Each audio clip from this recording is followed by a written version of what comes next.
listen to our speakers today as they focus exclusively on SDG12, ensure sustainable consumption and production patterns, and how SMEs can contribute towards achieving this global goal by 2030. To start with, we have a very special person with her keynote address. To deliver the keynote on SDG12, we have with us Ms. Abir SASSI. Ms. Abir is the founder of Abir Sustainable Advisory based in Tunisia, providing advisory and training services to companies and suppliers in apparel, fashion, and sports goods who want to get started in their sustainability journey. A textile engineer with solid international experience in sustainability, quality industrialization, and supply chain, referent auditor and coach in sustainability and quality, ambassador of sustainable development goals around the world, and have an international social responsibility license. She was awarded by GCPAD for Global Women in Leadership in 2021, and she is the Director General of GCPAD Tunisia. Let me invite Ms. Abir SASSI for her keynote address. Over to you, Abir. Thank you. Thank you so much, Aparna. I'm so pleased to be here with you today to listen to our great speakers to talk about SDG 12, which is one of the 17 Sustainable Development Goals established by the United Nations by 2015. So as you said, Aparna, the official wording of SDG 12 is to ensure sustainable consumption and production patterns. And it means to ensure good use of resources, improving energy efficiency, sustainable infrastructure, and providing access to basic services, green and decent jobs, and ensuring a better quality of life for all. So SDG 12 has 11 targets to be achieved by at least 2030, and progress towards the targets is measured using 13 indicators. The 11 targets of the goal are implement the 10-year framework of program on sustainable consumption and production, and patterns also achieve the sustainable management and efficient use of natural resources, reducing by half per capita the global food waste at the retail and consumer levels, and the reduction of food losses along production and supply chain, including post-harvest losses, achieving the environmentally sound management of chemicals and all waste throughout their life cycle, also reducing waste generation through prevention, reduction, recycling, and reuse, and encourage companies to adopt sustainable practices, promote public procurement practices that are sustainable, and ensure people everywhere have the relevant information and awareness for sustainable development. The 3 means of achieving targets are: first, support developing countries to strengthen their scientific and technological capacity. Second, develop and implement tools to monitor sustainable development impacts. And third, remove market distortions like fossil fuel subsidies that encourage wasteful consumption. Let me say that by 2019, 79 countries and the European Union have reported on at least one national policy instrument to promote sustainable consumption and production patterns. This was done to work towards the implementation of the 10-year framework of programs on sustainable consumption and production patterns. So global fossil fuel subsidies in 2018 were about $400 billion. This was double the estimated subsidies for renewables and is detrimental to the task of reducing global carbon dioxide emissions, which is CO2 emissions.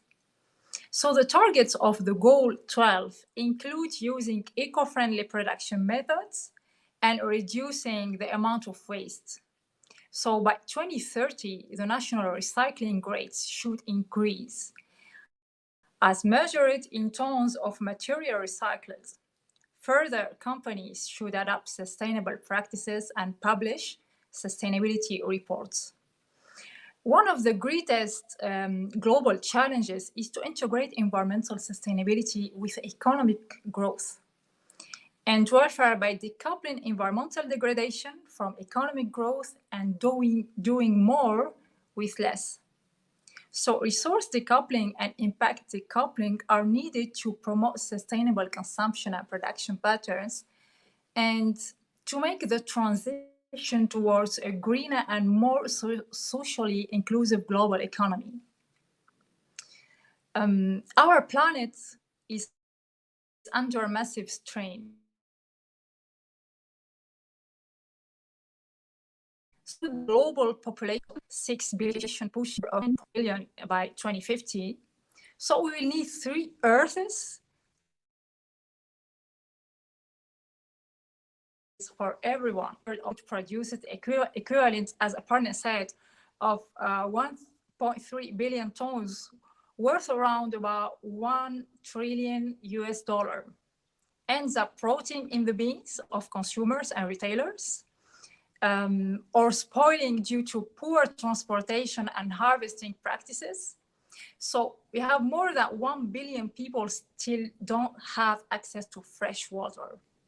So less than 3% of the world's water is fresh, I mean drinkable, of which 2.5% is frozen in Antarctica. So why it's important?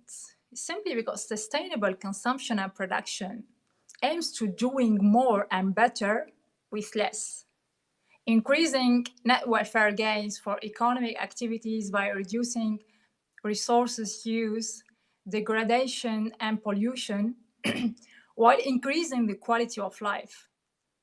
So sustainable development will be achieved not only by growing our economies, but by minimizing waste in the process of doing so.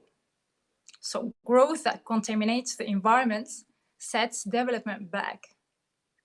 So how can we address this? This is the question.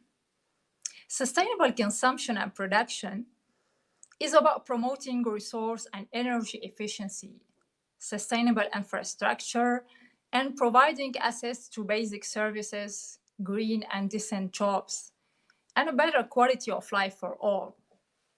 So its implementation helps to achieve overall development plans, reduce future economic, environmental, and social costs, strengthen economic competitiveness, and reduce poverty.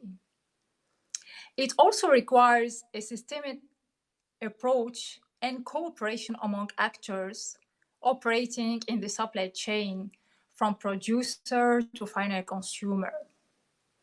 It involves engaging consumers through awareness raising and education on sustainable consumption and lifestyles, providing consumers with adequate information through standards and labeling, and also engagement in sustainable public procurement. This will involve a new global partnership between business, consumers, policymakers, researchers, scientists, retailers, the media, and development cooperation agencies.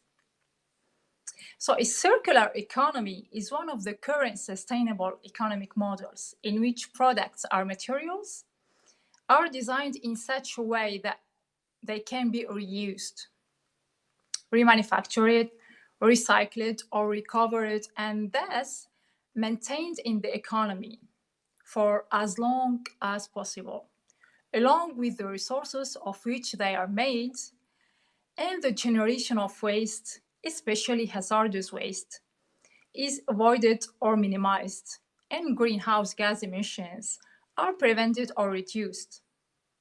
So sustainable growth and development requires minimizing the natural resources and toxic material used, and the waste and pollutant regenerated throughout the entire production and consumption process. Sustainable Development Goals 12 encourages more sustainable consumption and production patterns through various measures, including specific policies and international agreements on the management of materials that are toxic to the environment. That's why MSMEs, micro, small, and medium enterprises across the world are exploring new ways to consume less and produce more. As owner of a consultancy company focusing on SDG implementation in emerging markets, I have assessed multiple industrial MSMEs around the world. Their main focus is to survive and grow by increasing volumes or margins, whereas environmental impact is the least of their concerns. If we take an example of apparel or textile factories, the industrial process starts by knitting, then stitching, then dyeing, washing, and finish it to the water stations. So you can only imagine the amount of textile waste for each model produced.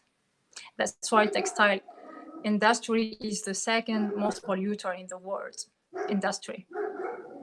So the amount of water used as well as energy consumption in terms of electricity, heating, and finally transportation, particularly with the geographical decentralization of production across the globe, chasing lower costs for main brands.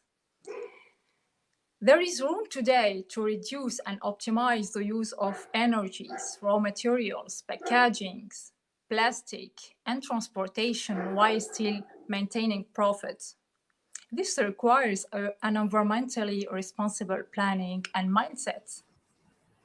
So, if you talk about responsible production for MSMEs, MSMEs have an advantage compared to large enterprises as they can't afford to maintain high inventories. So they often produce make to order and not make to stock, resulting in less quantity stored and also less waste of finished products. However, they are less likely to optimize their energy usage due to lack of awareness or also lack of access to renewable solutions or energies. For example, creating enough demand for a virtual purchase power agreement, which is VPPA, is a challenge for individual MSMEs. They do have individual scale compared to large enterprises or big enterprises.